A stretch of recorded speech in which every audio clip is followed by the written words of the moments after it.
Welcome to the HOMEgirls. Four top producing mega realtors, moms, wives, and friends talking about real estate and real life. Angela, Kristen, Jessica, and Lindsay are in the top 1% of all real estate agents and would be honored to receive your real estate referrals in Colorado. Join us as we drop a new episode every Monday anywhere podcasts are aired, in real life on YouTube, and connect with us every day on Facebook, Instagram, and Twitter at HOMEgirlsCO. Thanks for listening. We love you.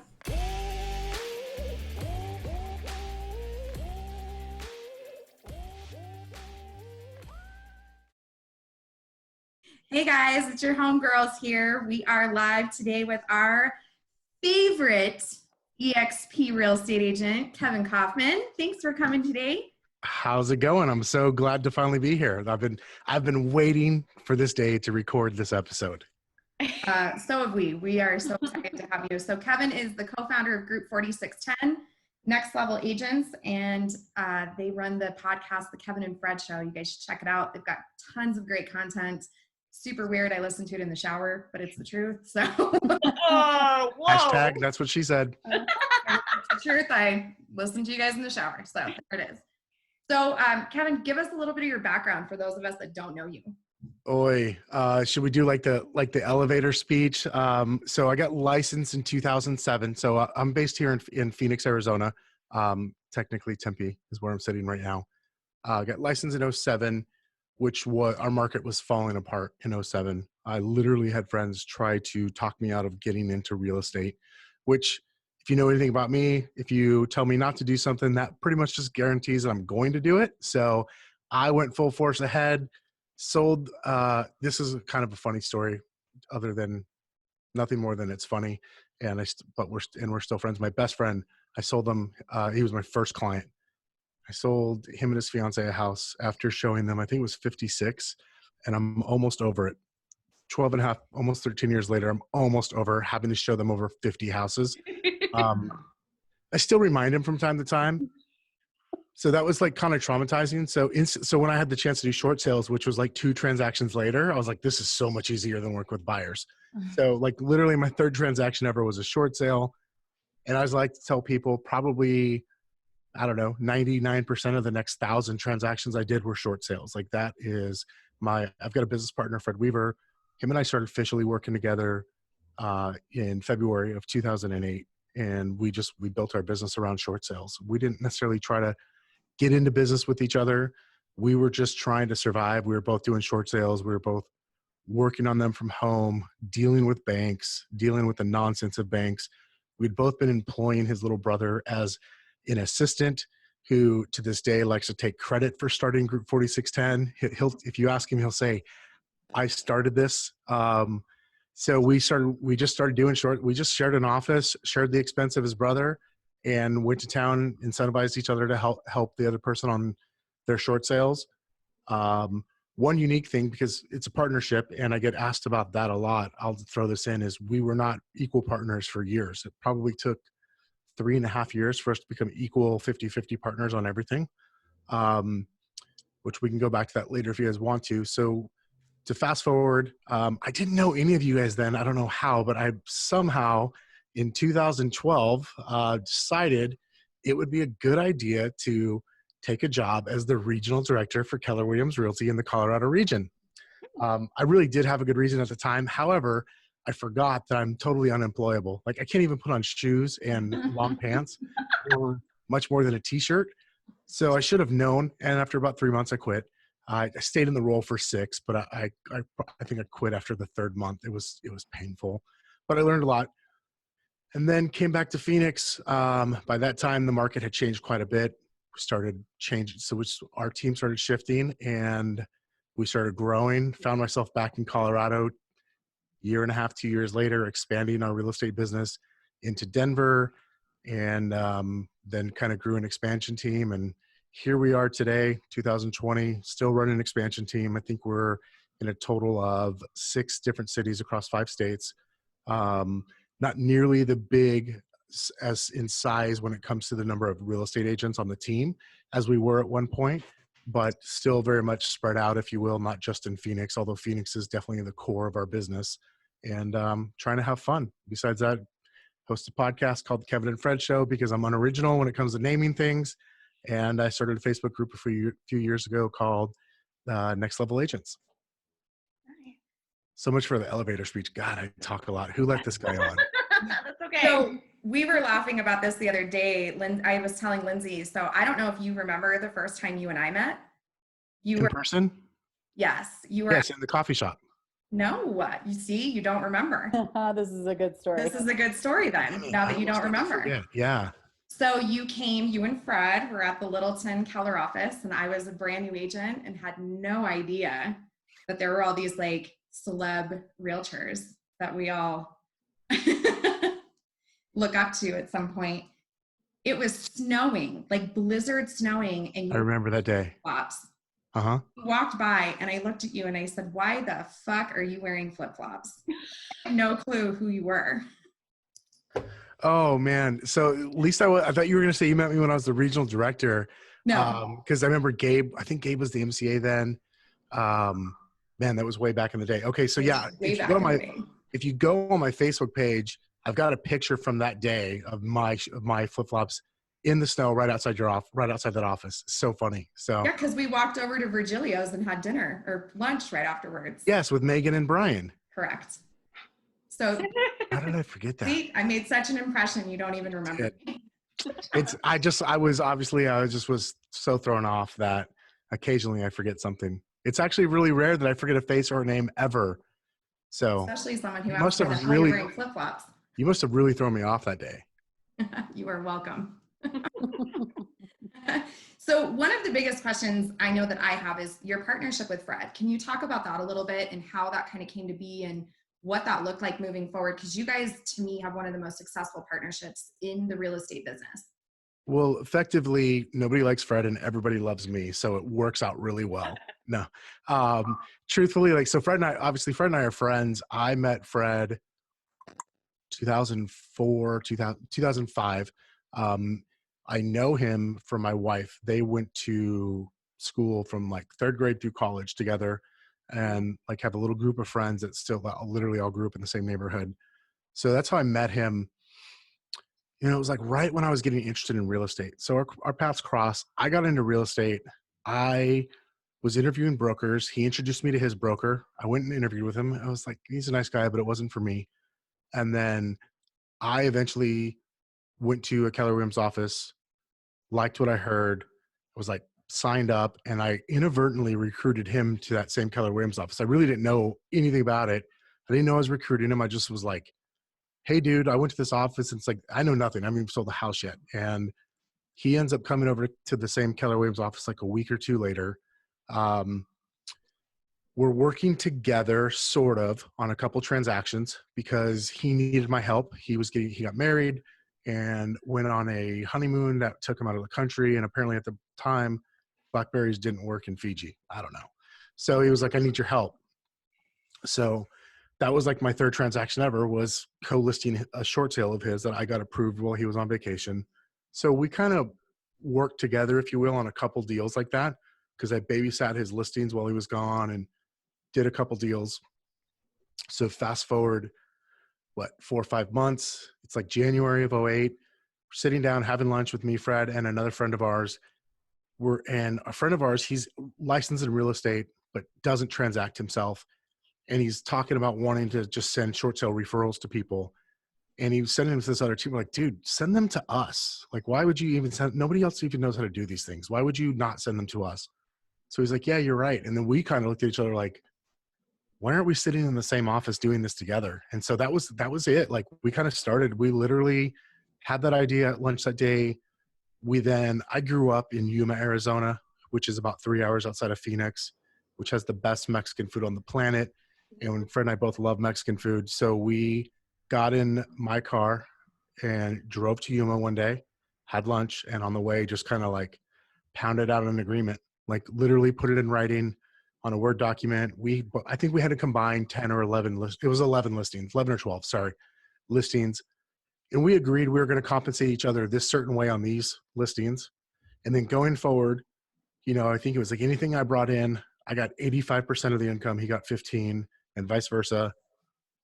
But we would split all costs 50-50. We had both been in some business relationships where we felt like we were the ones left holding all the responsibility, shouldering all of the responsibility, and we weren't willing to ever let anybody kind of live off of us again. So we literally just put it on an agreement. It was really easy. And we drove to Yuma, wrote it down on a Word document, had some really amazing Mexican food, turned around, drove 3 hours back to Phoenix, sent an email. I think Fred emailed it to me. We agreed. And then every time we adjusted that, it was just a response to that original email going forward for, I don't know, 3 years. So we started off with I think the thing that we did right is that we started off being real with ourselves about it never getting out of balance, right? Not one person ever doing all of the work and the other person kind of living off them. I think the other thing that we did is we got really freaking lucky. Like a lot of it is it's just a lot of dumb luck, and ego just never gets in the way for us. Like I think some of the partnerships I see that don't work out, it's almost always comes back to ego or misalignment. Like somebody got into business with somebody they really shouldn't have, but they effectively they did it out of pain versus doing it because it felt like the right thing to do or because it was the right thing to do. So for us, it was honestly, it's been really easy in a lot of ways. So I feel bad about saying that because like we only did a couple things. I think we did things that can help us, but we did a few things that were, I think, smart by just writing out our expectations. Have you, I'm sure, read Rocket Fuel with Gino Wickman's book? I couldn't get through it. I know everyone loves that book, and I could not get through it. I thought it was terrible, so I just put it down. I get the concepts of it because so many of my friends have read it, and to use like the rocket fuel language, like I'm more visionary. He's definitely a lot more integrator than I am. That's what I was wondering. But the weird thing is Fred can also be very visionary. He just doesn't shift to that as quickly as I do, or like I'm just daydreaming in visionary mode most of my day. And Fred is like purposeful. Like, in fact, him and I just got back right before we recorded this from a lunch. Where's my piece of paper? Like, this is a picture of a whiteboard of the things that we put on our thinking time. Like when we do that, like it all flows and we do it, but he's way more integrator than I am. And I'm a lot more visionary than he is, but I would say he actually shifts better than I do. Why was the partnership, did you say 85-15? I'm bad at math. Why was it shifted that way at first? Well, because that equals 100, 85 plus 15. I mean, wasn't 100% sure that was the right math, but thank you. No, sorry, I couldn't resist. So we don't know. We figured like, we really didn't know. We just wanted to try it out, but we knew 50-50 wasn't the right thing to do. And quite honestly, at that time, Fred had, of those 12 listings, 8 or 9 of them were his. Probably eight of those were his. So he would have brought in significantly more income anyways. Like it was just the fair thing to do. Like he had done a lot of those were already like well into short sale negotiation. It was kind of like just kind of sharing the love, if you will, with each other on those deals. And we both thought 85-15 was fair. And to kind of like finish that part of the story out, over the next 3 years, we just moved it. We'd move it 5 or 10% at a time. Like 3 months later, we went to 80-20. And now the one thing we realized is we went from February 1st, we're not even in business together. We're not even sharing the office yet. We had an agreement to rent the office. By like February 2nd or 3rd, whatever date it was, we move in. By the beginning of the next month, we're teaching classes together.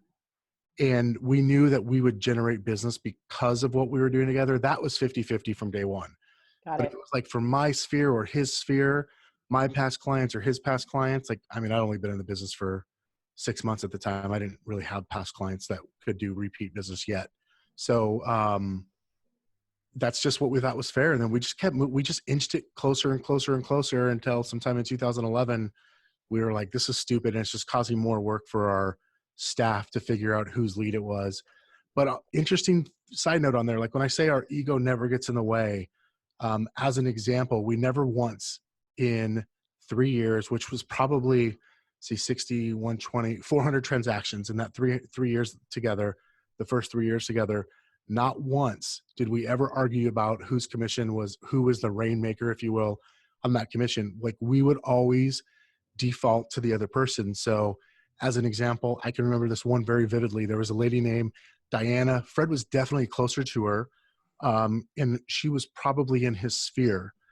But I remember seeing her at an event and talking to her about her properties that she needed to sell. And that was it.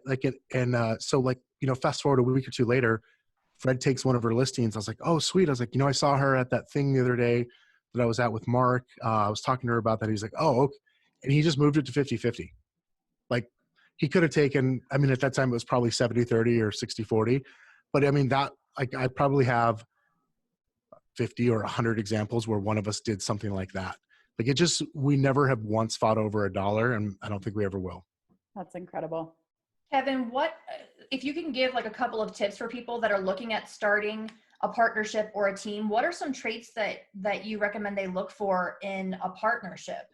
Because there's so many strong personalities. Do you recommend somebody with a strong personality getting into the business with somebody else with a strong personality? Or is there some kind of balance that you've found that's maybe different than what all of the books say?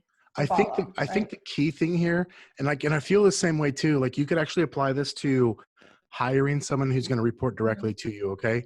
So what partnership or hiring someone who reports directly to you. So you're going to work with them a lot. I think it's important not to find your opposite, but to find who, I don't want to say balances, but maybe complements you better. Mm-hmm. As an example, I am like super low detailed. If you guys are familiar with the disc, my C is like damn near negative. Like it just doesn't exist. Right. So I need, however, most people with a high C move way too fucking slow for me. And I just run them over. I could not be full blown business partners or have a high C report directly to me if they weren't also a high D. And that's very few and far between. You guys probably know one guy like that. His name's Aaron Lebovic. And that's why we were able to work together for so long, is because he's a weirdo. He's a D and a D and a C, super high off the charts on both. Mm-hmm. For the most part, so finding someone who's complement, like the best way I could say it, it's funny. She's now, she's owns the company that does our bookkeeping, or I should say her and her husband does. But at the time she worked for another real estate agent here locally. Her name's Christy. So we've known her for, I don't know, a good 10 or 11 years. She used to say she's like, it's like you guys are opposite corners of the same brain. So like we think similarly, like we get to the same conclusion, usually almost always. And we typically also almost always take different paths. So I think that's important. It's not to have someone that thinks exactly like you all the time. I think it's also really important that you look for someone that has similar values and like similar vision for what they want in their life. So as an example, if he was like in coasting mode, and I was in go, go, go build mode, it wouldn't work.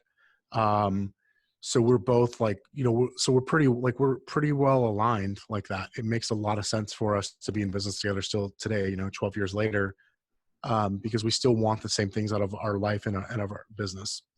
So I think those things are key, is having, finding the right behavioral match. Again, not necessarily opposite, but complement. Finding someone who has similar vision and values, I think, are probably like the key things. And then of course, like you got to make sure that there's not a lot of ego. There just can't be ego involved. That ruins everything. Yeah. I think ego is the biggest failure that we have just in general in this business specifically. Like Yeah. I always say, we sell houses, we don't cure cancer. Like what we do is super cool and super great and it helps people, but it's not anything that, someone else can't do too, right? Right. On the flip side, like that's what I try to tell people, like when they act all crazy and they want to call someone at 9:00 at night, I'm like, I took my phone number out of the MLS, like, I don't know, not even a year into my career. I'm like, there is no such thing as a damn emergency in real estate. Nobody is dying because I don't return a sign call. Nobody is dying because I didn't get you your, documentation a day early before the deadline. Like, get over it. We don't operate on people here. What we do is important. I believe that. I believe that we can do it at a high level that impacts people at a high level, but it's not like life or death. Agreed, 1,000%. Agreed. When was your first leverage piece in play? Like, when did you guys hire first admin or what was that like? literally before we could even afford to pay him, Yeah. day one. So the part about his brother, Brian, I didn't tell you is we just promised to try to pay him within 30 days, but no guarantee. We're like, dude, we'll try to pay you. But you know, he was a substitute teacher and a musician at the time. So it was like a pretty good deal for him. He didn't have to go to, you know, he got to go to the same place every day. He liked working with us. We literally had leverage right away out of the gate because we just both have impatience for things that we don't want to do. And like the last thing you should let me do really is touch too much paperwork. I mean, I can do it, but it just bogs me down. So we just felt like I was like, the way I looked at it is like, I would rather give Brian the first couple $1,000s and not have and have him than not have him and keep all the money to myself. That's kind of how I looked at it. And then we started working together in February. I think it was July when we actually hired our first like really talented, like been in the business. She was an MCA at a local market center there for Keller Williams. She had done the same role for like a Prudential office. So like very experienced. She was a experienced transaction coordinator. She approached us pretty early on that like into our business and said, I think I could really help you guys and it would be a lot of fun to work together. And so she came to work for us like that July. And so we hired her in July. She's like the first true leverage outside of Brian that we hired. Were you guys both married with kids when you started the team? Yeah. No, let me see. We were both married because we both got married in 2007. And we both were married less than a year before we started working together. Were you profitable right away? If you look at the calendar year, yes.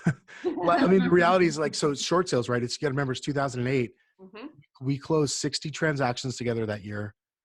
40 of those closed in the fourth quarter. So it felt like we made no money the first 9 months of the year. Like it was, guys, like I remember being a mega, I'll totally share this. You guys might know Derek Gilbert because he lives in Colorado now. I was going to ask if you know him. He's a good friend of mine. I love Derek. So Derek helped me negotiate my first contract. Him and I were in the same office together here in Phoenix. Derek's a great guy. I love him. But so we went to Mega Agent Camp that August 2008. We had made total that month $250 combined. It was a rental referral. Literally, that's how much money Fred and I split that month. That year was hard enough as it was. Like we were backs against the wall. Fred had millions of dollars in debt from some really bad real estate investment choices or speculation. I was just in debt from like wedding and just like living the regular life and then quitting my job and getting into real estate. Cause like who doesn't quit their job 6 months before they get married and just jump into real estate. If you marry a Heidi, you're in for a fun ride. Right. So we went to Mega Agent Camp that summer. We had no money to our name. And like, I had just bought our plane tickets on my American Express card, which I'd had for a couple years. Like always, I don't know why I just had an American Express card, but specifically I remember like I couldn't reserve a hotel room because I went from like having $30,000 of credit available to none, to whatever my balance was that day. Like for no reason, they just cut it off because that's what banks and credit cards were doing at that time. We literally survived on these gift cards that we bought for some clients that luckily someone on the team didn't mail. We got lucky enough. We used that to eat that week. And we shared a room with Derek Gilbert. Luckily, Derek is so cheap. He has to share a room with someone. And I was like, would you share with both of us? But here's the other really funny part. If you know Derek, he's also a really light sleeper. So we're in the room with him and I'm like, first I'm so fucking nervous. I'm going to snore or make a sound that's going to like bug Derek. Like I love the guy. Like I totally love the guy. But and here's the worst part. There's only 2 beds in the room and they don't have any rollaways. So I'm like, dude, Fred and I are going to have to share a bed. So like we're both on the corners of our bed. I can't believe I'm even sharing this like quasi publicly here. We're both like doing this and the fucking air conditioner breaks in Austin. It's so quiet and hot. Oh God. So I don't even think I slept that night. And I'll never forget, like, Derek woke up the next morning. He's like, yeah, man, I can't believe how hot it is, you know? And We're like, you should complain. Like, we're thinking like, I want a free night in the hotel room, right? He's like, no, man. He's like, they're busy enough. So what? So Derek leaves and goes to the convention center. We go downstairs and complain right away. That luckily they fixed it, but then we went and complained about that. Like, they gave us a free night. So we ended up having to pay for half of one night. And then like, luckily Derek was like, just give me a check when we get back to Phoenix. Like, he didn't even know that we didn't have money, but we were both like broke. And so like that worked out. I don't even know how the hell the story started. Why did Well, I tell that's story? because I was asking, like, that's exactly why I was asking, because I feel like people think about entering into a partnership, and like, I feel like if I was going to enter into a partnership, I would be really nervous about, I mean, like, regardless of the time in my life, like maybe skeletons in my closet or financials, or like the partner that I'm thinking about engaging with, thinking that I'm in a better place and I can bring more to the table than I can. Like, I mean, that's real stuff. Like, I think outside of like a marital relationship, a partnership is about as close as it gets. Yeah, totally. I mean, we spend more time together than we do with our spouses. That's for sure. Yeah. I mean, you can see like, that's his desk right there. To this day, we sit in the same office, not because we need to. In fact, we have a whole, like, just on the other side of this wall, it's another office like that's not even used right now. Like, we could have but part of the thing was what we realized early on. We did it because we were broke and we could only pay for 2 offices. But we learned so much about short sales because we sat in the same room. So it was like we were both getting double the experience from listening to each other's scripts, to the conversations, we were having. It's like I almost always knew what was going on with his files. He almost always knew what was going on with mine. And then we had this like running conversation that would last from the day we got there until we left, because it'd be like in between phone calls and in between work, we would just like pick right back up. So that to this day, that's why we still share an office, because we get so much more out of doing that. Those like tough times probably bonded you guys, I would imagine, together a lot, because like 2 partners coming in together that already have a fair amount of ego or already have a fair amount of success, like I could see how that could be really hard, versus you guys, like, you scrapped it up together, you bootstrapped all the way up together. Yeah, we didn't have anything. Like, we'd literally lend each other money to pay so that person could pay their bills for the month, and then the other person would like pay them back in 2 weeks. Like, that was the first, 8-9 months of our partnership. And then it was like, it's pretty awesome. Like, October of that year, I'll never forget, I think we made like $90,000+ of GCI, which was by far the most we'd ever made. And it just was like, it broke open from that point forward. Not to say that there haven't been hard times since, because we've definitely made our fair share of stupid decisions. But like, I remember that it took that long, even though we closed 60 deals that year, it took a long time before we actually really saw any money from it. Thank you for sharing that. Yeah, no problem. Special. Kevin, do you think that those hard times and that time between where you guys were in a tough spot to where you finally broke through, do you feel like that is that sweet spot of when you learn the most lessons with your partner? And going through all of that, you wouldn't be where you are today if you didn't go through all of that ahead of time. Do you feel like that, or do you think that's... Yeah, I think that played a lot, for sure. Like, that has an impact. To what degree, I don't know, but that for sure, that has an impact. Like, the good news, like, the one thing I always say, like, the other kind of advice I would give, that it kind of ties into to the ego thing. I'm not saying that neither one of us have egos. We just don't with each other within our business. I heard Gary Vee say this. He's like, the business is the boss, and we've treated it that way from day one. So I think the other thing is that we screw up a lot. Like, one of the things that we do the most or the best is we make mistakes. But the thing we have going for us is that when we make a mistake and we recognize it, we stop doing that. And I think that's been like the key to it. It's just going, well, that is not working. That's not what we wanted from this. Let's stop that and maybe go the other way. And the reason I tie that into the success of the partnership is because it's rare that we don't have the same desired outcome, or we don't want to take the same route. In the few occasions that we have a different decision or a different desired outcome, typically one of us feels more strongly about it than the other. And that whoever feels less strong about it always defers to the other person, because there's a sense of, I think it's probably more mentally and subconsciously, is we know it's either going to work or we're not going to do that anymore. We're going to do the other thing. And so I think for us, that's been something that's helped us continue to like grow and not be afraid to make mistakes. That breakthrough point, when that happens, I feel like a lot of partnerships fail right before that happens, and it's terrible to watch because you know they're right on the other side of something awesome and they Yeah. don't know it yet. Totally. Do you feel like you guys had that? Like you Yeah, knew it was coming? we knew it was coming. Like Yeah, like you saw it in the pipeline. dude, we went from not being in business together to having 50 listings in what felt like overnight. By the time we got to December of that year, we had like 95 or 90 some odd listings.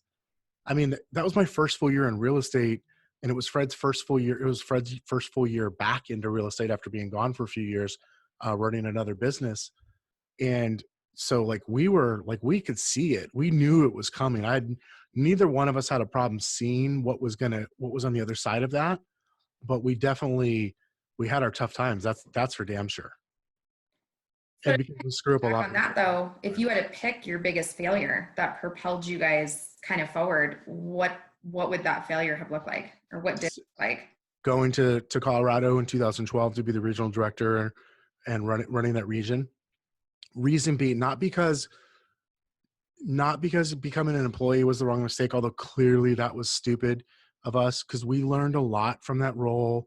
We got a lot of insight. I created so many relationships with people that to this day pay off for me in a big way. I know so many people in your guys' area because of that. But the mistake was at home. Like, we left our team running without a clear cut leader in charge. We just did a poor job of leading our team. And what was really weird is that was our best year in real estate to that point. Like, we sold 219 homes in 2012, and Fred and I lived in Colorado for 6 months. Like when I got back to Arizona, like I didn't even know what to do. I didn't even have a job on my own team, but it was falling apart at the same time. Like, our lead buyer's agent had run out our lead listing agent. Then he got the job that thought he could do it better, and then he quit like a week later, like a little baby. I'm almost over it. But like, we just did a poor job leading, and everybody left us. Like, everybody left. We looked up fourth quarter of 2012, and Fred and I were the salespeople again for the first time in a long time. And I looked at Fred. I was like, all right, I'll take listings. You take buyers. That's happening to so many teams right now. Mm-hmm. It Like, happened. It's crazy. It always, you know what though? That always does happen to teams. Here we are, like, we're 12 years into it. We now have the most amount of like tenure on our team than we've ever had, which no duh, 12 years in you should.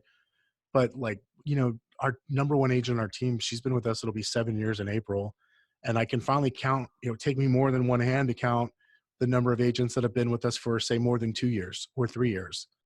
It's hard to build it when you grow something, especially if you're going to grow it big. Most of us have a hard enough time when it's small.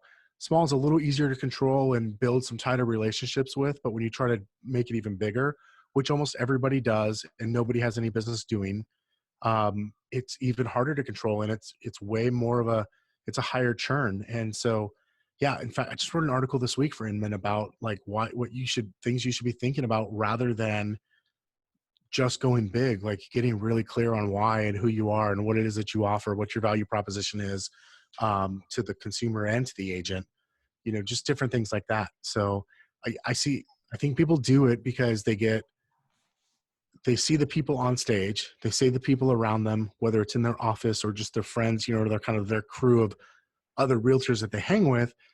And it's like, oh, that's just the formula. So like, that's the formula for success because he or she's on stage. And so that must be the formula. I'm just going to do that.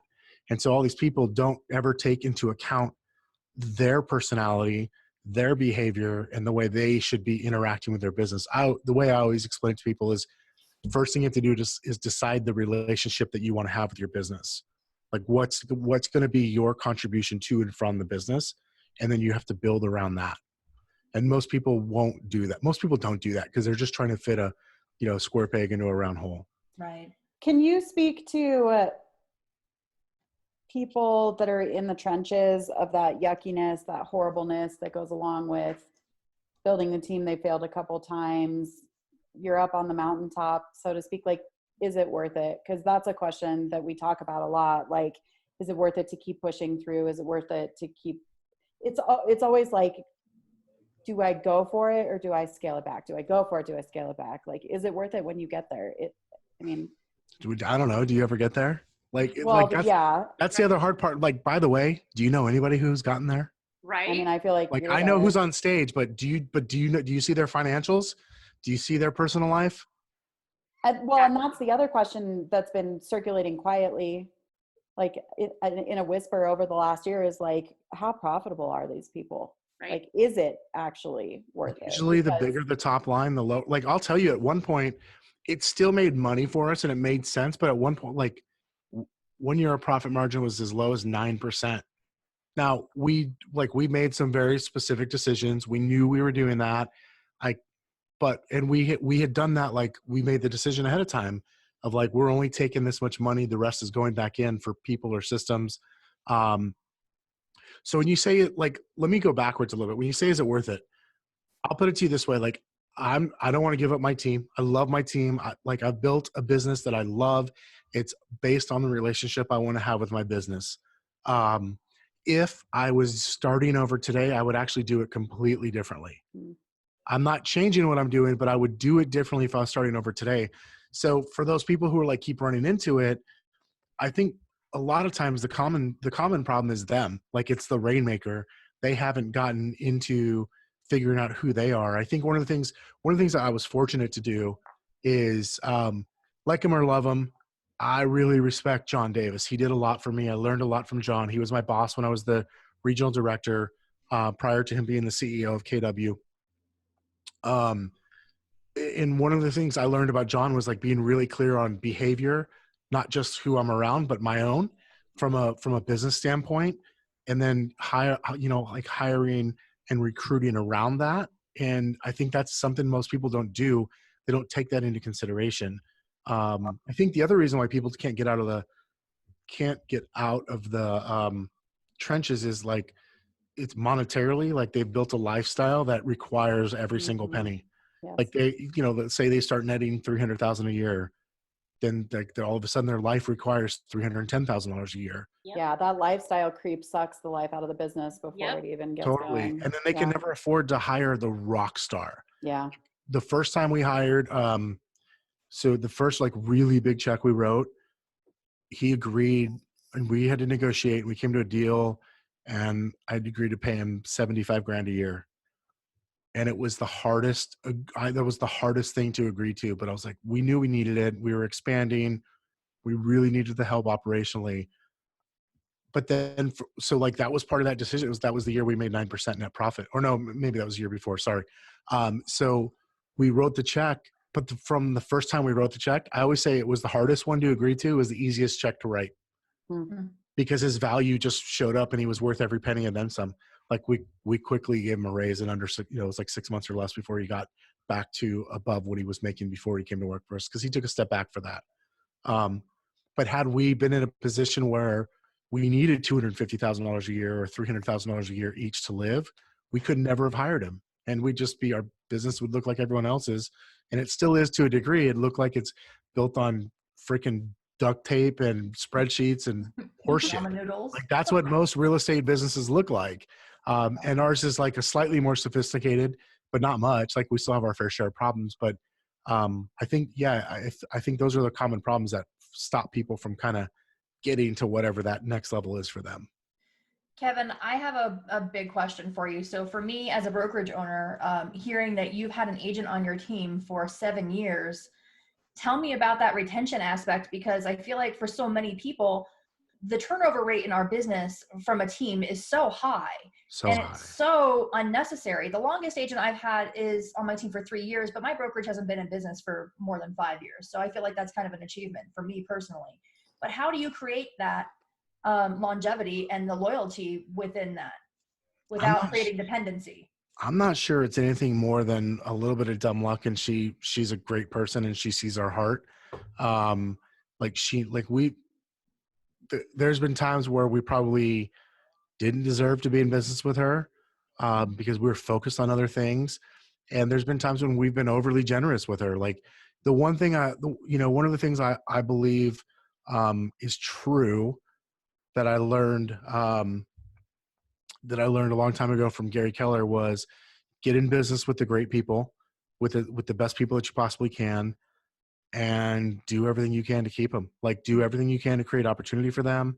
Like I will trip over myself trying to do whatever Steph Piper needs. If she so here's the deal. Like I know that we're going to go to lunch with Steph like once a quarter, probably going to have tacos, maybe going to have steak. It doesn't matter. It's wherever the hell she wants to go. And we're just going to talk and we're just going to hang out. And because like, I know that's what she needs. And I know that's what she loves. And the other thing is too, like for me at this point, like, dude, she handles all of my personal transactions that I would do. She does. Like if one of you came to me and said, hey, I'm buying a house in Phoenix, will you help me? Or if you said, hey, this is a real important client, like you can bet your ass Steph Piper is going to work with that person unless there's like some sort of weird personality conflict. She's taken that, like, because I never have to worry about she's an amazing agent, right? And she's a great reflection of us to the client. And so we've just built that trust over time. And so part of it is dumb luck, and part of it is I really have always tried to keep everybody. I know that we want to train everyone so that they don't need us, and we want to make it so they never want to leave. Yeah. And Take that's care like of your people, and your people take care of you, right? totally. Like Yeah. that's, if there's one thing too, I heard Keith, or it's in a book that I read last year, which is like quickly become probably my favorite business book ever, called The Road Less Stupid. And in that book, the author Keith Cunningham mentions like a business's greatest asset is not its customers, it's actually the employees. Mhm. Yeah. And I firmly believe that. Why do you think that there's so many businesses within the real estate world that don't focus on that think it's all about just numbers and not retention?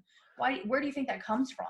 I think it's a mixed messaging from stage. I think it's a combination of stage talk, which I hate, which is all the inflated numbers and none of the real story of what's really going on, in addition to so many people who aren't really in touch with their business anyways. Like I can't count how many agents who said like this thing from stage, or even just this thing in a circle or in a class around, I'm a for sale by owner, I'm a cold caller, I'm a door knock, and like they identify as that, but really like 70% of their business is coming from a different source. They just have never slowed down long enough to realize it. Mhm. So I think part of it is like overall the people on stage aren't clear and or are not truthful. I think that real estate companies in general have an agenda to sell a certain way, so that way there's other things for them to sell, right? And coaching companies do the same thing. Like there's a lot of these coaching companies, whether they're independent or they're attached to a brokerage, like they've got like a system that they want to sell because they can coach and train to that, and that's okay. There's nothing wrong with it. The problem comes, it's kind of like why I stopped encouraging our agents to go to the major events, because I couldn't filter everything for them. Like I know I get the bullshit. I know when it's bullshit. I know when someone's not being honest.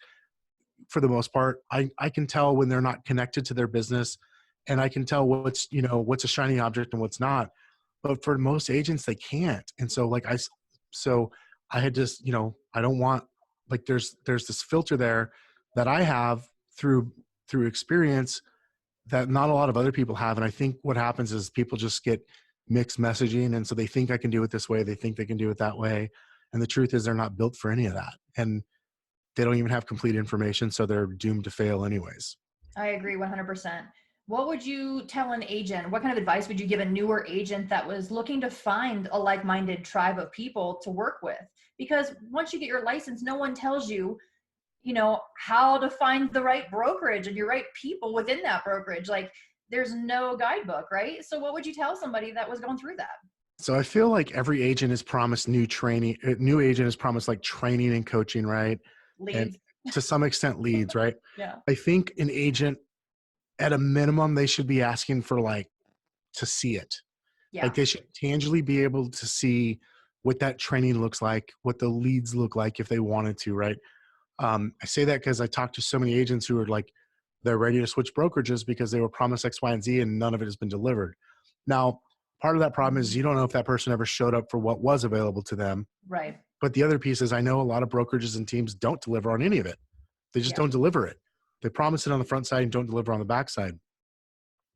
And so the first thing I would say is ask, like, those important things, like ask, like, and probably check references. What And about like a ride along, like a day in the life? Like, see what they Totally, actually do. yeah. Because that's what I take my people on. Because I don't want just anybody getting into the business for no reason, you know? I want them Yep. to understand this is hard work. This isn't what it looks like on TV, right? So Oh, exactly. Yes. Fred and I have like we've gone the direction of trying to scare people off now. yes. So like we're now, you know, we used to have a different method of like, they got to pass these 2 or 3 things, 4 things really. And if they do, let's give them a shot. And now it's like, they got to pass those things still. And now we try to scare them away before we'll extend an offer to an agent to join our team. That's awesome. But that's how you get the right people. Yeah. I mean, hopefully, like, even so, like, you never really know until they show up. And okay, so here's another thing. I think this is part of what makes the team thing hard, right? As the team owner now, is you never know like, the truth of the matter is, I call bullshit on anybody who thinks they can pick talent ahead of time. Yeah. Well, it's total bullshit. Absolutely. You meet the representative. It's luck at best. Yeah, you're meeting the representative, right? Even if you do like recruit, like we used to do like the full-blown recruit select process for our agents. So I'd meet them like 3 or 4 different times, talk to 9 different references. Like, I would do my homework before and so you still don't know until they show up, and then they prove to you who they really are. I gave up, like, when I started really recruiting for the team, when I made that when that became like my primary focus, like late 2014, I started meeting with so many people. Like, early on, I realized, like, I can't be the crystal ball. I have to decide that my crystal ball's broken, hire the people for the people, and then let them prove to me whether or not they can stay or not. Right. I like that. I do too. I love that. What you're saying, you're like speaking my mind. I love it. Eric and I have like failed so many times trying to form a team together because we've gone through the disc. We've gone through the training to hire people. And then when those people show up and we think we've got that golden person, they're not really that person. Yeah. And it's a letdown, and it literally drives me into the ground. Like, you just want to throw your hands up and just be like, You know, that's so true, Kristen. Like, one of the things too, we wrote a class a couple years ago to teach at the Boomtown convention called like top 10 mistakes for when growing a team, or at the time we titled it for expansion. But one of those mistakes, and it's still true, like, we wrote this 4 or 5 years ago, it's still absolutely true to this day, is giving too much credit to early success. So like, when you make that hire, and even if they do show up for the first week and do all of the training that they said that they would do and make all the phone calls that they do, I don't even care if they penned a deal in the first week. They still haven't proven shit to me. right. Like, let's see you show up consistently for 30, 60, 90, 180 days. When I see consistency for 180 days, that's when I'll go, cool. I like, like, we've got a newer guy on our team. He's 30 days in. He has been the most consistent new agent I can remember seeing since Stephanie Piper and Aaron Lebovic.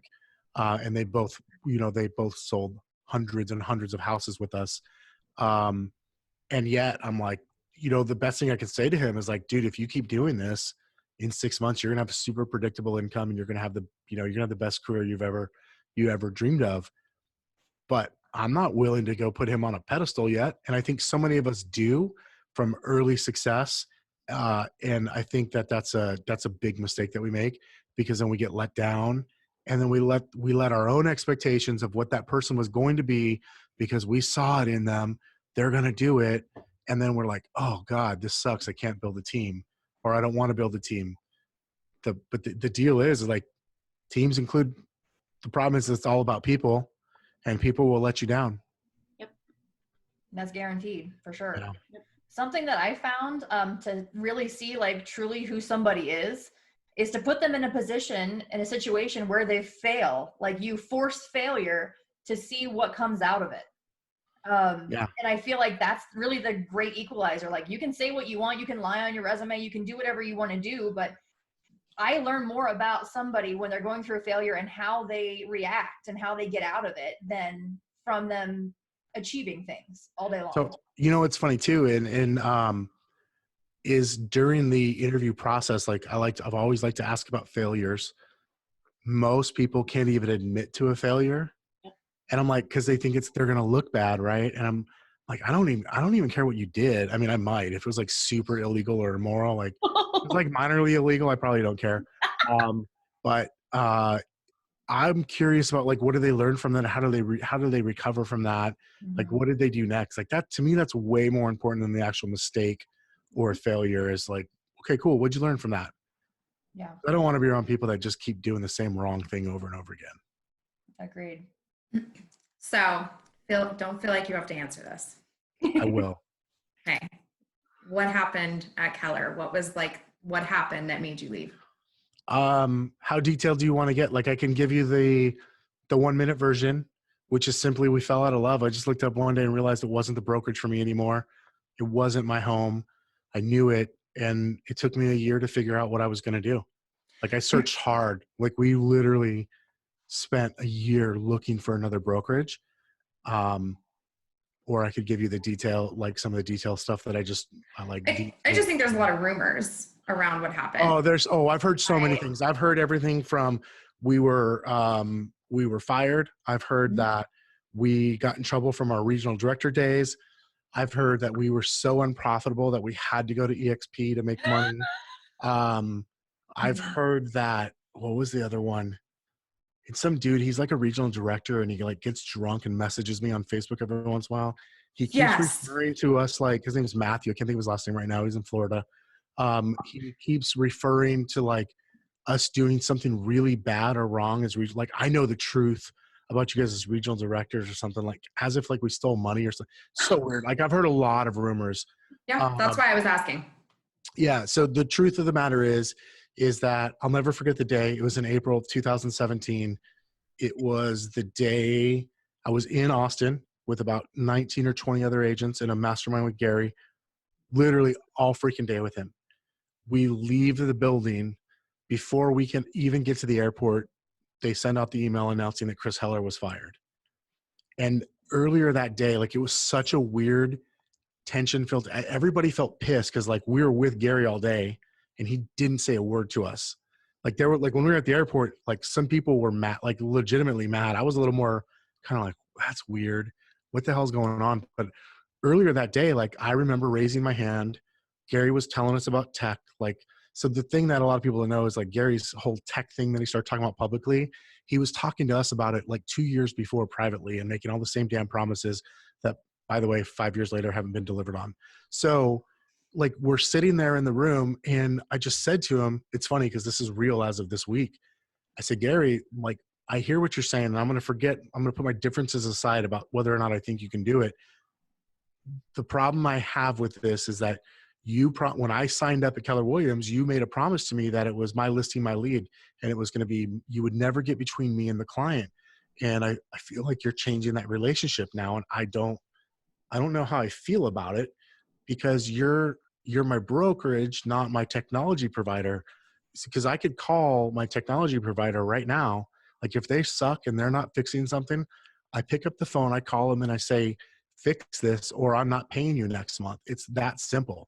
I can't do that to you because if I do that to you, you have 100 escrows of mine in your control. And I'm not willing to intermingle those relationships, even if you could pull it off. And by the way, I don't think you can pull it off. And so, you know, we had a really respectful conversation that day in front of everybody. I'll never forget Diana Kokoska yelled at me and told me I was thinking small.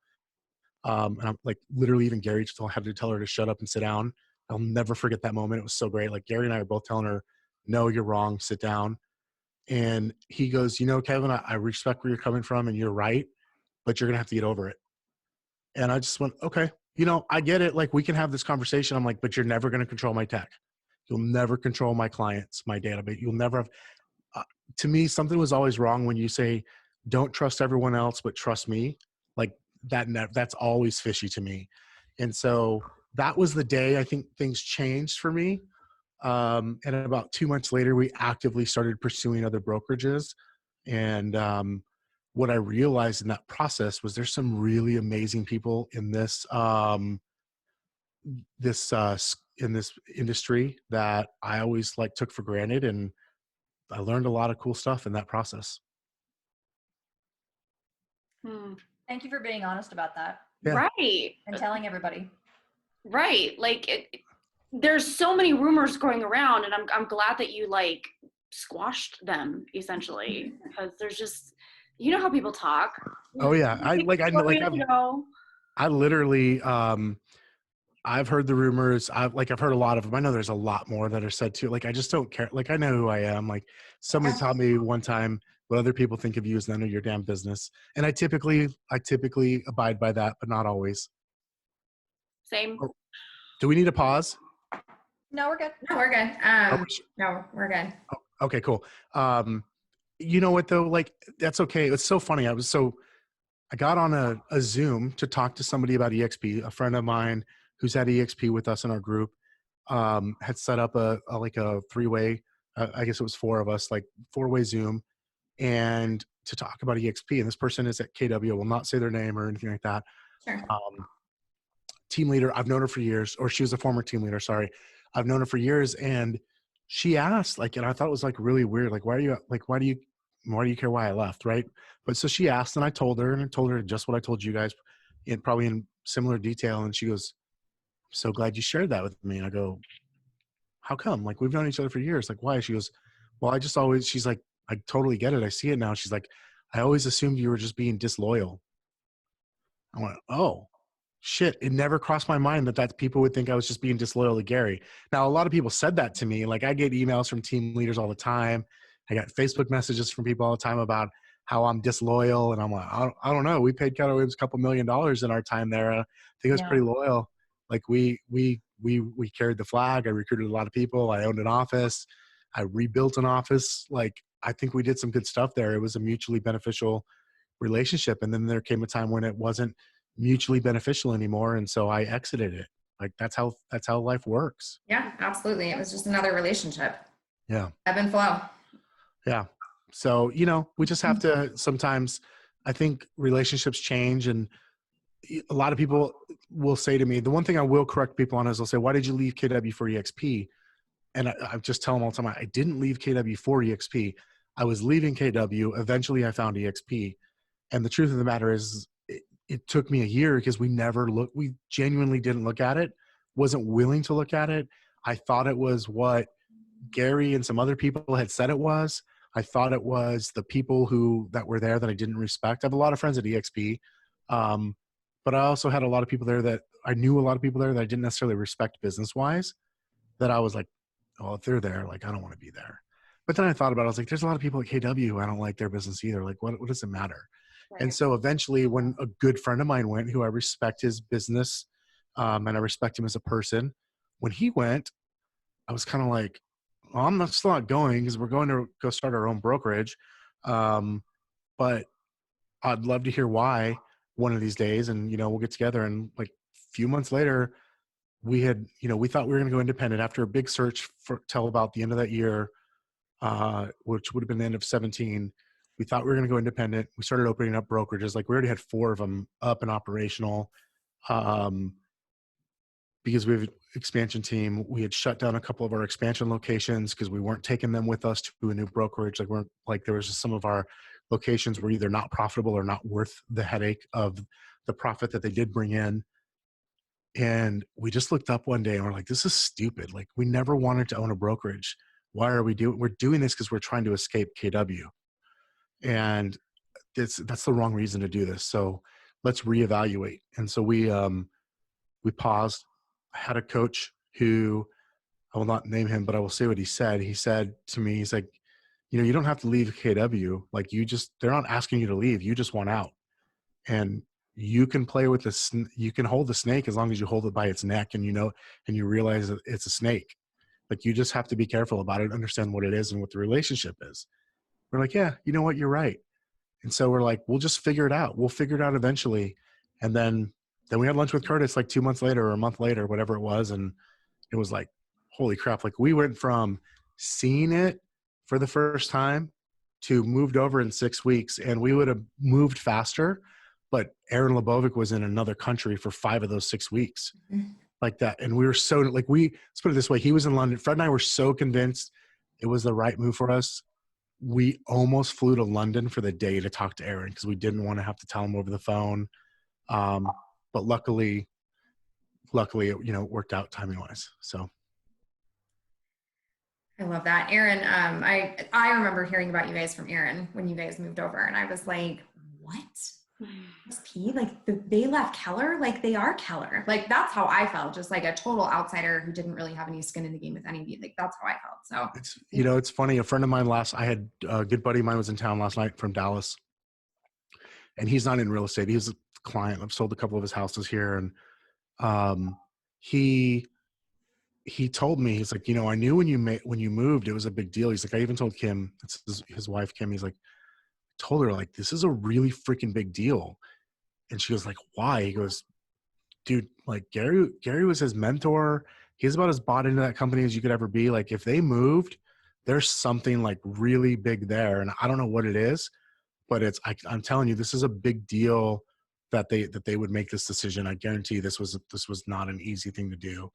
And it definitely was for us. I think it shook a lot of people because we were so bought in for a long time and so part of the culture. And still, I tell people, like, I was at KW for 11 years. I really liked 9 of those years. Like 9 of those years were awesome and amazing.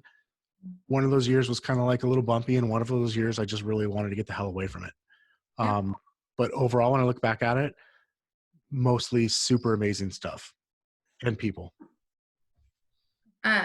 So I told you I wanted to talk about your wife. I hope that's still okay. I want to know about her. Like, I just feel like you guys have to be married to some pretty amazing women because you guys are big. And they at least have good senses of humor. Minimum. The reason I was looking up is because I was like looking for a picture I could easily grab. Sure. What do you want to know? Like, do you just want me to overall? I mean, I just feel like she's probably really the one who runs everything behind the scenes, right? Like, there's no doubt. Like, at home, she is totally the transaction coordinator and operations manager of the house. Like that. Like, there's no doubt about it. I'm a fucking mess. Like, look at if you guys could see my desk, I have a pile of shit right here. It's notes and mail and my phone, Post-it notes, and then I've got like a Rubik's Cube. Look at this. Just right here, like in 1 second, I grabbed a Rubik's Cube and 2 different types of massage balls. I'm a mess. I'm a mess. Like, I leave a wake behind me everywhere I go. So yeah, she has to deal with that at home. And she's a total opposite of me. She's quiet. She's not very social. Yeah, like I don't know how she puts up with me. Quite honest. I just asked because I know how hard it is for my husband to be married to my personality type, and I'm nowhere near doing the stuff that you guys do. And so that's why it makes me, I'm just interested to know how she handles all this and the constant dreaming and planning and thinking and doing. And does she sometimes just that's tiring for her. Yeah. Yeah. I think that's tiring for her. I also think early on, it was probably different. She still laughs about it. She was like, oh, I'm not going. Someone was at our house the other day and they're talking about NLA Live. And she's like, oh, I'm not going there. And they're like, why aren't you going to go? You don't want to go see this event that all these people are. She's like, oh no. And get in between the groupies. She's like, not a chance. That'd be so awkward for everybody. She's like, I'm not. And so I was kind of laughing. She was there in the early days, when Fred and I wore construction suits to family reunion and with stop signs, and she saw what a spectacle Fred and I are when we're in full blown character mode. And so she's seen that, she understands it. But then I think once we started having kids, then her understanding of the business and knowing all the stuff that goes on in it and just dealing with the craziness of it all, she's just way more removed from it today because we've got now a 5 and 7-year-old that, she built this whole week. She built floats for my youngest daughter goes to a Montessori preschool, and they had Mardi Gras day today. Aww. So my wife built literally 3 floats, the size of a wagon. She built 3 different floats, full blown. One of them's a fucking unicorn. Aww. One of them is a king. You love her. Yeah, she's super crafty, by the way, like super uber crafty. She makes things.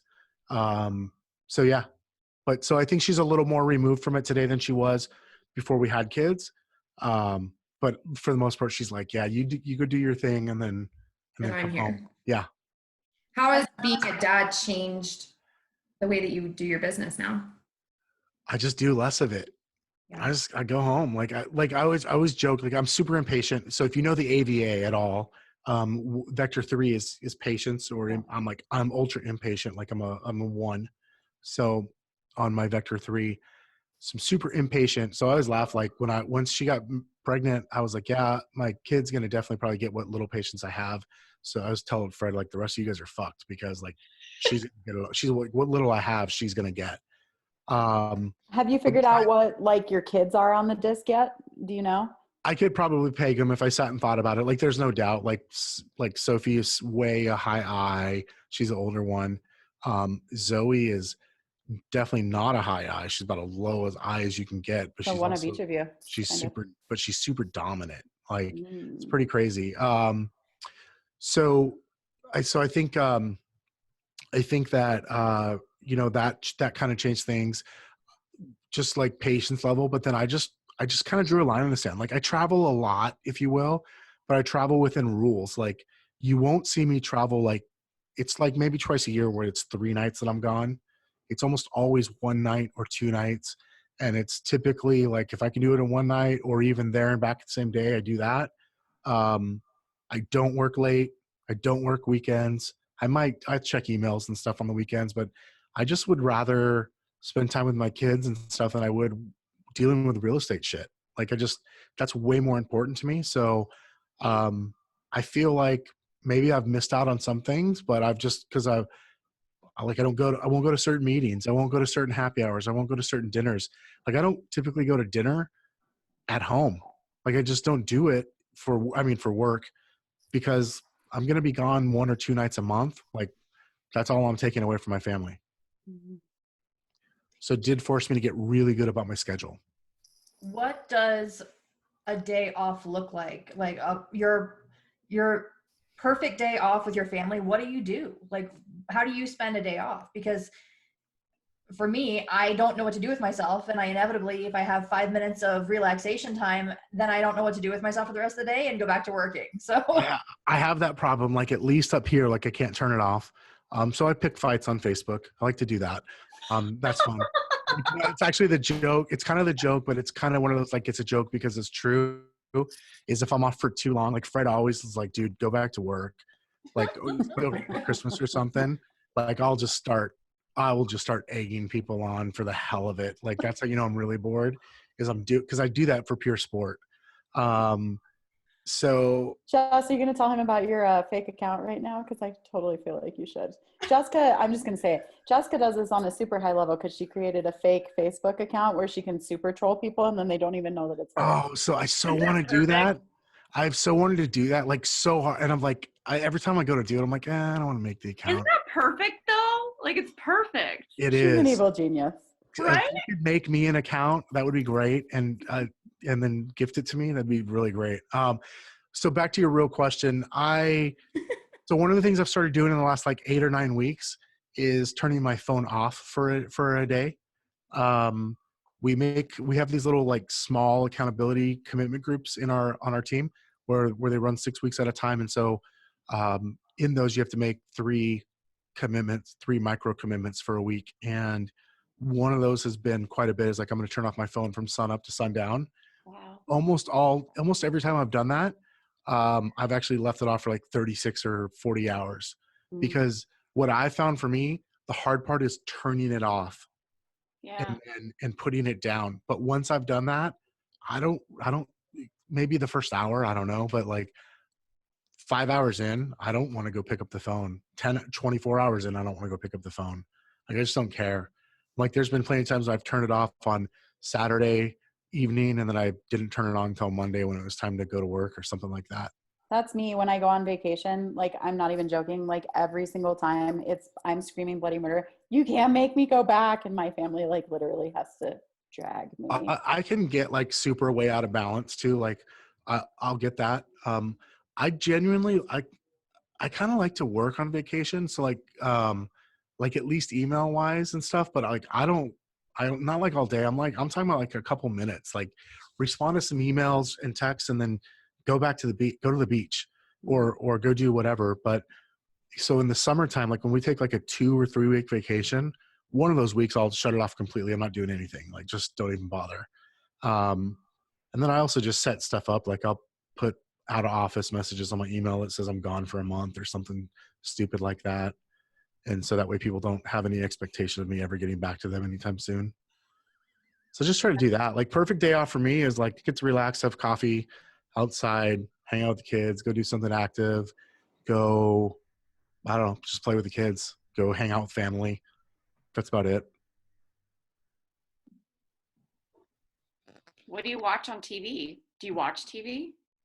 If I turn the TV on, the actual TV, it's to watch sports. Because the rest we watch on an iPad from time to time. He watches the Raiders. No one cares about this conversation anymore. Don't even start, Jessica.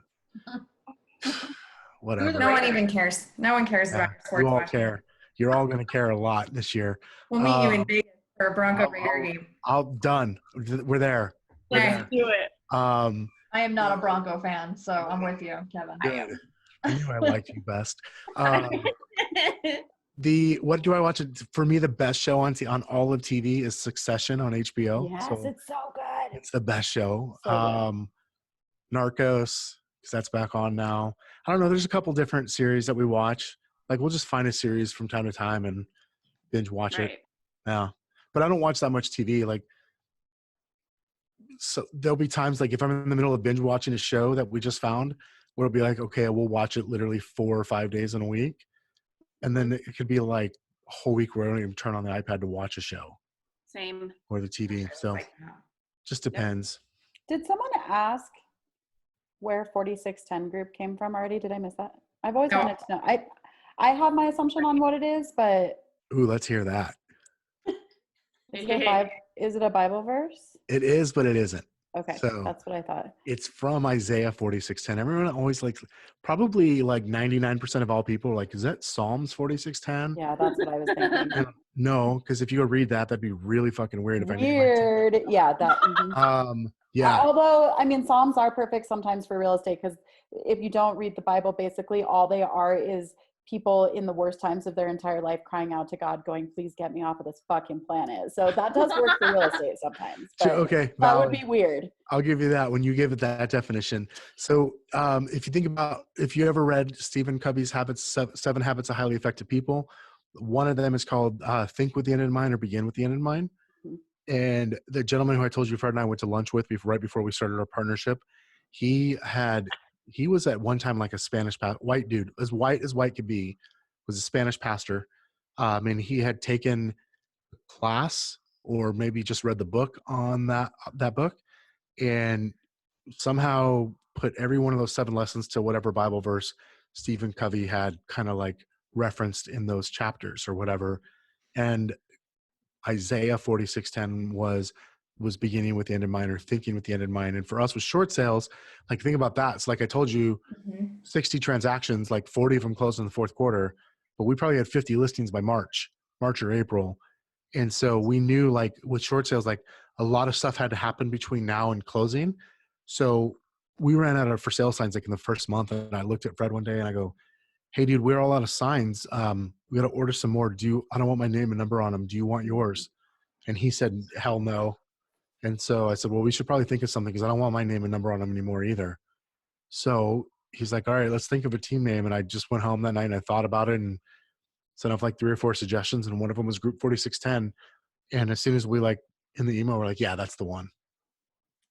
No overthinking, just went with it. I like it. Oh yeah. Like we literally just went with it. Okay. Last question. All right. What is the one thing that Fred does that drives you batshit crazy? Ooh. And then also like Do I have to limit it to one? Yes. There's more? Just know he's going to be asked the same question. He always is. So this is like a total short sale thing, but it still works for us. Like, yes, Lindsay's right. Ask me about that. So he always goes to bad cop sooner than I can, and it pisses me off. Like, gets there faster than me. Like, because I'm He's genuine. I'm so nice. I'm He has a generally bad like the cop? nicer one, and like I'm just definitely more of a relationship person. Like, I'm the forward facing one. Like, if there's a social event to go to, like, I have no problem going, and I'm like telling, I know that he doesn't want to do stuff like that. But if there's like when we have to do good cop, bad cop, he will get there before I do, and it pisses me off. I'm like, dude, I'm like, hey asshole, I'd like to play bad cop from time to time. Like, I really hate this person right now. I would like to be bad cop. Okay, Thanks for doing you should be bad cop right now. Let's give him a scenario and let him be bad cop. Okay, no, real talk. We all got into a fight last night. So why don't you bad cop us and tell us to get our shit together and behave? Okay, You can be get your as shit mean as together you and want. behave. That's pretty easy. That's it? Oh, I was like, that's your back. Don't be dumbass. There you go. How about that? Like, seriously, like, we'll just get super blunt. Like, we're both like, Fred is just more direct than I am, but I have no filter. So, like, if for those of you who know the AVA, go back to that, my vector 5 is pretty low. Like, I have no filter. Fred's just super direct. So he gets there faster than I do. And like you, Kristen, I tend to just say whatever the fuck I'm thinking. Like, it's like it's like thought and word happen at the same time. Like, it's Like you're just as surprised by what leaves your mouth as everyone else is. you know what, it's funny. That's like, I don't even prepare for interviews anymore. I don't prepare for talks. Like, outside of like knowing what slide deck to bring if they wanted a slide deck or what topic, because the reality is I'm just going to say what I'm going to say, and we can all be surprised by it. I feel like men have a lot easier time because there's less emotion involved. When it's women, it's high emotion all the time, and that's the challenge. I feel. And I don't even think it's high emotion. I think it's women are supposed to be proper. Women are supposed to be like, don't say stuff. And when something flies out of my mouth and I just say it, people are like, that just came out of her mouth. I love to like that's my thing. Like, people that know me really well know that, like, I love to, it's like a challenge for me to work on the fly. Like, it's Right. kind of my favorite. Like, I really hope none of my clients ever listen to this, but after years and years of perfecting my listing presentation, at one point I was like, I'm just going to go in and make it up, a new one every single time, because I'm bored with it and I want to do something different. And when I'm teaching, I don't prepare because I like to just see what comes out. I feel like if I don't know it well enough, then I shouldn't be doing it anyways. Agreed. Yeah. Right. Exactly. Totally. Okay, let's talk about, this is last question. So when is this episode coming out? In April? Like, It's coming out April? before Next Level Agents. So Okay, so talk about it. NLA is Next Level Agents. So we have, which is a Facebook group that I started 3 years ago with Fred and with Cody Gibson. So I started a Facebook group, and I texted Cody and Fred, and I was like, hey guys, we own a Facebook group now. So we just literally just like, whole thought was like, let's just create a Facebook group that is a great online mastermind where agents can come and like get real advice, give real advice, no soliciting, like none of the spam bullshit you see in that group or in others. Like, let's just have a cool conversation. So that's where the Facebook group started. And then a couple months later, we're like, this is kind of cool. Let's do an event. Like, let's just see if we could pull off an event. And I'm a bit, as you know now, like I hate stage talk. So I'm like really selective of who I would put on stage. I've probably handpicked every single person, but like 5 between the 3 years that have been on stage or will be on stage this year. So we had an event, Vegas, May of 2018. It was like 200 people showed up, maybe like 50 or 70 people bought a live stream. Went well. The feedback was, this was awesome, but it should be 2 days. So last year we did a 2-day event. We had like 400 people show up. It was awesome. Like we had like sponsors. We had a lot of people who didn't want to sponsor it, but they bought a ticket to the event. And before the event was even over, they were like, I'm sponsoring next year's. Like, don't forget about me. So we're like, man, we're really onto something here. Like, this is going well. And so here we are getting ready for NLA Live 2020, which coincidentally is the URL nlalive2020.com, which has got all the information, where it's a 2-day event. It's broker agnostic. I mean, I was at KW the first one. I've been in EXP since the last 2. It's not like it's like, it doesn't matter. We've got speakers from REMAX, independent agents, KW agents, EXP agents. Like, to me, it's about the content. Right. And most importantly, I'm a big proponent of agents should be for agents. Like, we should be about each other, and not the company that we're a part of, not the colors or gang sign that we throw up, like whatever. Like, it's about agents giving back to other agents. That's like, I'm super passionate about that, about people helping each other. And so that's what the event is based on, is like real talk from people who know what the hell they're doing, who don't mess around and are willing to give back and won't sell from stage. Like, that's kind of like our deal. So we got like a day and a half planned. It's going to be April 23rd through the 25th, which is technically 3 days. There's some pre-event stuff like a happy hour, a couple masterminds the day before on the 23rd. And then the event is full blown 24th, 25th of April, which is a Friday, Saturday here in Scottsdale. Awesome. Well, we're super excited to come. Yeah, we're I'm all super coming. excited. I'm so excited you guys are coming. I'm so excited to do some of the stuff. Like, we were talking about the team stuff earlier. Like, I just made a post in the Facebook group and sent out an email about one of our speakers was a lady named Laurel Starks. I don't know if you guys know Laurel. She's in Orange County, California. Like, she shut down her team and just went back to her niche business. Oh, wow. She takes home 72% of her GCI. Good for her. Fucking crushes it. She absolutely crushes it. And she just had a realization one time. Like, if you haven't yet, go read the Facebook post or the email. Like, it's important to me to get, even though that's not that, she's the polar opposite of my business. I couldn't be more different from her business. Like, I don't even know everyone's name on my team. It's like her and then 2 admin. Like, one of them's her dad. Right. So, like, I couldn't be more opposite, but it's super important to me that, number one, not only is that business model that is so greatly different than mine, like, put on a stage and given a platform, but also that, like, a super strong female is on stage. Like, that's really important to me, because Right. I feel like, number one, I have to make sure that my daughters know that. And I think you guys just get the short end of the stick. So, in a lot of ways. So that's important to me, to be able to, like, control that. Like, it doesn't matter. Like, she's not in my coaching program. I don't have a coaching program, but you know what I mean? Like, she's not in my coaching program. That's not why she's on stage. And she's not buying my training course. That's not why It's she's not on stage. all like reciprocity, handshake. Yeah, she's on bullshit, yeah. stage because she kicks ass, and I think she should be highlighted. And I think that that's an example for both more females to grow a bigger, stronger business, to do things the way they see fit, but also for someone who's just a real estate agent to go, you know what? I don't want to go the path of a big team. I can do this small, and I can even do it in a niche, and it's okay for her. It's a total opposite for me, but it's okay. So Yeah, just having speakers like that is way important to me. You and I just Yeah. had that conversation when you and I were talking about, like, breaking down a team and going, do I just go back to that? So that's really cool to hear that, because, like, we talked about, the only message that's out there is bigger, bigger, bigger, bigger, bigger. And then you just measure yourself against, like, well, I'm not bigger, bigger. What's the right? Like, what's right Everything for on me? stage is all about top line, and it's stupid. It's not bigger, Right. bigger. There's nothing wrong with bigger, bigger, bigger, but it's not, but everything bigger, bigger, bigger isn't everything right either. Better all the time. Yeah. Exactly. Like, Comes with massive, massive sacrifice that not everybody wants to make or realizes before they even start that, like. that was part of my beef at KW, was like, and even again, I bought into it. Like, I'm the bigger, bigger, bigger. Again, like, I have so many people around me, I don't even know everyone's name. And I'm good with names, except for Jessica, apparently, at that one time. But, like, We're fighting. the reality is that, like, you don't all need that. So you don't need a MAPS coach for ISAs and a MAPS coach for leadership and a MAPS coach. Like, those are just toll booth. What's funny is, like, Gary mentored me, and I'm, like, super grateful for it. But he was telling me what he was doing, and while he was doing it, and it's like, I didn't even realize he was doing it.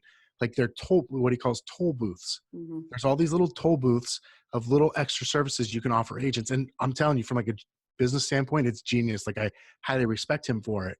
But unfortunately, what that does, I think, is it creates the opportunity for other people in the company to make money by pigeonholing people into buying services and extra stuff that they may not need. And so I just think it's important to, like, forget about that. And by the way, like, when I think of, like, the standard of events, I actually think of KW. But the problem is it's tied to MAPS, or it's tied to something else. And when I think of the other events that are put on, they're typically not very strong content-wise for agents. And so, like, our whole goal was to, like, it's got to be really strong content. It's got to be like there's nothing going on behind the scenes. Like they bought our stuff, so we put them on stage. It's nope, they have a great message and they can give back to the community. I'm pretty sure it was, I'm looking on my Facebook while you're talking. I'm pretty sure it was Laura Monroe who works for Inman. It might not have been Laura, but somebody really big like that just posted something about this, like literally yesterday, about like, can we start vetting speakers who go on these stages? And even Justin Nelson talked to us about this the other day when we had him on our show. You know, he was talking about the fact that like sometimes people will like sell new agents out of the business because they buy so much stuff to get started that they're in financial trouble and they can't even like move their business forward. But somebody really big just made this huge post that went viral about this the other day. Like, can we start vetting speakers for their content and not for what they're selling, and for their real value and heart to the community, and not just because like we want a celebrity? Totally. Yes, that should be done. That should totally be done. I think what happened with those toll booth things is it inadvertently created an anti-culture culture. And instead of us all remembering what it was like when we were new and needed help and somebody helped us, now it's, we're only going to help you if. And that's not what the core of culture is. You know, you want a culture where people all want to help each other without their hand out, right? Yeah, totally. Like that's what, again, like I think it comes, and I get you should help people in your own, like when there's a financial incentive, it makes, I get it. It makes sense. I mean, that's why I run my EXP business, as I call it, like the way I do. It's because there's a financial incentive and you do only have so much time as an individual. But at the core of it, we're all agents and we're all in this together. There's more than enough houses for us all to sell as many as we want. And I feel like we should help each other out regardless of what coaching program we're in or what model we run, and you know, whether or not we have 100 people on our team.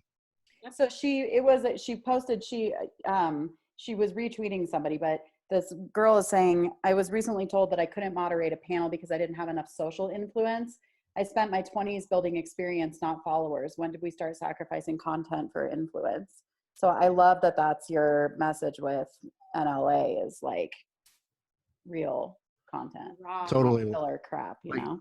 Part of it is like, Yeah. I want to get names that I know will sell a ticket. But they also have to follow through on everything. But then part of it is I want to make sure that people see people that they'll shine a light on people that don't have it because they're not at a big brokerage, or their big brokerage that they are at isn't highlighting them because they're not buying all the extra stuff. I'm so like excited now. Like, not that I wasn't excited before, but like I am super excited to actually meet you in person and hear these people talk, because when I go to conferences, I feel like it's just not the real thing that's on stage. Like, I feel like it's just a mask. So, and I can see past the bullshit, but I know a lot of people can't see past it. So it's nice to have that fresh on the stage, the rawness, the realness of what really happens in our industry. Totally. Like, again, like that's literally the heart of it. Because we need it. How many people are you expecting come this year? Do you know yet? Well, so we're talking about real estate agents. So expecting is a tough word to use. Our goal is like 600 to 800 is the goal. I think 600 is pretty realistic. 800 is going to be a stretch, but hopefully we can get there. Like if I showed you the chart, like unfortunately, because we're neurotic about it, like we actually have charts of when people bought the last 2 years. It's pretty much all the last 30 to 45 days. So we're 62 days out today. So can you give the URL again? I'll obviously tag the place for people in the video and the audio for them to go and get a ticket, but tell us how to get a ticket. For sure. NLAlive.com or NLAlive2020.com. Both of those URLs will work. You can probably also go to the Facebook group Next Level Agents and find links in there.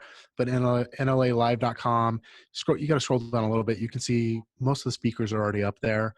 Not all. It's got a little agenda that breaks out the 3 days and kind of what's going on those 3 days, and some video from a few of our speakers the last 2 years is up there, and just some messaging and some what do you call it? Like testimonials from people that showed up the last couple of years. So yeah, NLAlive.com for all that information. It's April 23rd through the 25th. In Scottsdale, our weather rocks in April. Thank you, Jesus. I'm tired of the cold. It's definitely not cold. It's like 70 here. It's amazing already. It's been like 70 all week. I'm going It's in the been like swimming 2. pool. As a public service announcement, I do want to let anybody know that's going to NLA Live that if you're thinking you're going to be sitting in the front row, you better bring your A game because the 4 of us are going to be up there fighting you for it. So otherwise you might have a lap visitor. So Well, now you're just selling extra tickets for me, Angela. Thank you. Well, I'm so happy that I finally actually got to physically talk to you. I can't wait to meet you in person. Like what you have been saying today literally is on my mind. You were like speaking my mind and I love it. And I can't wait to actually meet you in person. Awesome. I'm excited to meet you in person too. I feel like I already know you. Like to the physical world. Yeah. Awesome.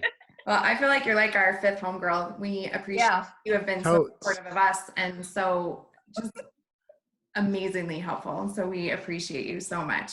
Yeah, I agree. I mean, just as a general, like, last note, I mean, like a lot of kids that I knew grow up with like posters of, you know, celebrity, like Jonathan Taylor Thomas on their wall. I mean, I've been in real estate since I was 17 and I literally grew up with pictures of other real estate agents that I wanted to be on my wall. And like to just meet somebody that I consider so prolific in the industry and so fucking smart and just like so inspiring, like for you to be so cool that like you will answer your phone when Missy Webb and I 3-way you for absolutely no reason. That's what she said. that's what she said. But you know, when like in the middle of the day for no reason, like for a peon like me, like you're just a really solid Real human person. being. You're a freaking rock star. So Super first of solid all, human like being, you're an absolute rock star. So I don't even want to hear that. Like, but thank you. I totally appreciate that. I think about like I'm sorry, one of you guys were mentioning like about new agents, how hard it is, and like I remember my OP like basically looking at me like you're never gonna fucking make it. Yeah. Like he looked at my shorts and he looked at my flip flops and he's like, he had that look of like, dude, what the fuck are you doing? Jessica was actually told that, like literally. I believe it. Yeah. I totally believe it. And I'm like, cool. And I had my second OP. I moved offices within the first year, like cross town. And my second OP, like there was a little bit of that, like, and because we caused a lot of trouble because with short sales, like we insisted things be done a certain way that was not normal. And so we got in trouble. Like I got called to the principal's office a lot. But we were never wrong. Like our shit is documented. It's buttoned up tight. We don't mess around and we stand our ground. Like we really stand our ground. And it took him about 3 years, 2 or 3 years in, he looked at us one family reunion and we'd like spoken like 4 or 5 times at that family reunion. And he was kind of like, he looks at us, he goes, you guys, I gotta hand it to you and apologize. He's like, I had it all wrong. He's like, you guys insisted on doing it your way. I told you were wrong. He's like, and clearly you were right. Like, I just want to let you guys know I was wrong the way I treated you the last couple of years. I super appreciate you guys. And I'm so thankful that, you know, like whatever, you know, I forget the rest of his apology. It was like super heartfelt. And I was like, cool, thank you. And he's like a strong-headed, you know, dude too, who also carved his own path and everything like that. So I think I feel like it's important that new agents are going to be the next rock stars. And while you got to prove to me who you are, I'm going to let you prove to me who you are. And that means you might be a badass. Right. Yep. Well, you're a badass. Let's shout out my old team leader who has yet to apologize to me, shall we? I think we should No, bring him no, on the Is that Matthew? show. We all know him. We should bring him on the show and then let Kevin be bad cop to him. That would be so fun. No, I Was it want to be Matt? bad cop. Who was the team leader? Not Gabe. It wasn't Gabe? Good. Not Gabe. I'm at Gabe's office now that he owns. Oh, really? Tell him I said hi. I will. Not Gabe. I've talked to him in I'll a leave while. it at that. Not I Gabe. know that I know who it is. Correct. And they should correct themselves. It starts with douche and ends with should. bag. Yeah. A lot of those people in our industry. So, but none of them at NLA Live. So come out to NLA Live in April. Yeah. We will be there. Awesome. All right, guys. Kevin. Thanks, Cool. Kevin. Talk to you later. We hope you loved our show today. If you enjoyed it, do the homegirls a favor and leave us a review on iTunes or wherever you listen. Share this episode with all of your homegirls and friends, and find us on Facebook, Instagram, and Twitter at HomegirlsCO.